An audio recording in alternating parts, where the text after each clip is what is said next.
20 Treasures, Hugh Hagan from National Records of Scotland talks about letters patent to the Public Records Scotland Bill 2011. We nominated this because it's a piece of legislation. It became a piece of legislation which has current importance for records and archives across Scotland.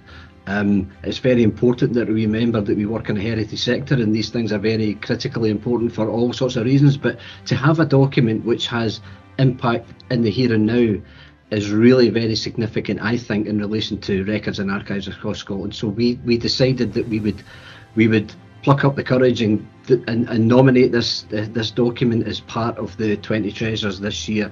We regard, I would say this anyway, of course, but we regard the Public Records Scotland Act 2011, which the bill became, the letter patents became, is such an important piece of legislation on various levels. It's groundbreaking.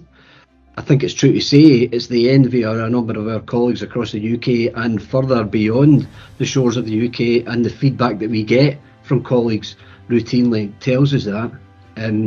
When it came into force in 2013, it meant for the first time ever in Scotland, public authorities, including large public authorities like local authorities, the police, the Scottish Government, the Scottish Parliament, the NHS, and the Keeper of the Records of Scotland, had an obligation to a statutory responsibility, a statutory obligation to seek agreement for their records management arrangements, including for the preservation of records of enduring value. And that's a big deal. That's a big deal. It changed the way that the Keeper liaises with, engages with stakeholders, and it provides stakeholders with an opportunity to shape the nature of that relationship and be involved in how the Act is implemented. And by that, I mean the Act has established a conversation between the Keeper and stakeholders that didn't exist before, and which will have, in my view, no end. And I know that because the collaborative way in which this Act has been implemented means that our stakeholders, our records managers and archivists across Scottish public sector own this piece of legislation, and they're investing heavily in it for the future. It's helped raise the profile of records and information managers across Scotland and archivists across Scotland, and it's helped raise the profession across Scotland as well. And that's a significant, nationally significant thing. It promotes the fact that records and archives are central to safeguarding the rights of citizens, and that gives it a local locus as well. It's very important locally from that point of view. We know that good record keeping is an essential part of any democratic and accountable society, and access to authoritative, reliable, robust records and archives not only are essential for effective public service delivery, but are vital to protect the rights of the citizen and to hold authority to account. So it's important on all of those levels, and that's why we wanted to nominate the document for this particular event. It's the Act, the letters patent, the bill, the Act, and all the work that went along with it is what we like to refer to as our compelling story under the legislation, because it had its beginnings in a report about systemic failures in Scotland's care system.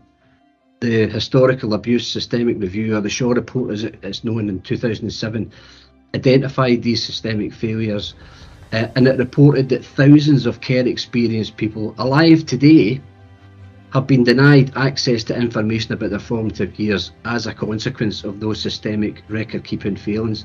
So the Act is helping authorities to ensure that this cannot happen again. This is a vitally important piece of work.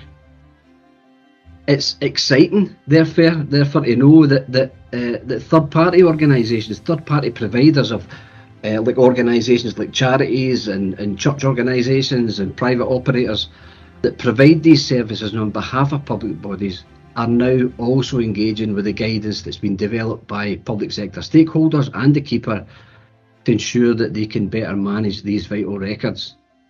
The Act is having an influence, I think, way beyond the public sector, and that's something that Scottish ministers were hoping to achieve.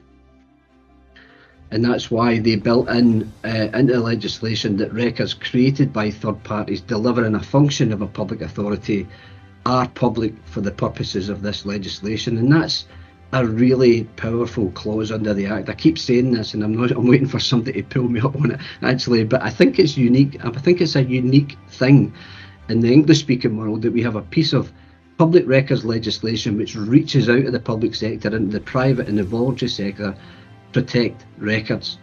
So that's nationally very, very significant, and it's a game changer in my view in relation to how we view records and archives. And that's not just we as in the archives and records profession, that's across the public sector in Scotland. We are raising the profile under this piece of legislation, under this document that we've nominated, to give it a level of importance within the public sector that it's never had before. And that's really, really important. The provisions of the Act underpin the importance that good records and information keeping is vital to our democratic rights within this society in which we live. And that's really important in relation to not just the records that we manage on a day-to-day basis, but in terms of the records that we preserve for the future, for generations in the future to access and understand and know what decisions were made by government on their behalf. We know it's working because we see the evidence of this under the records management plans that authorities are required to create and implement and get agreement for.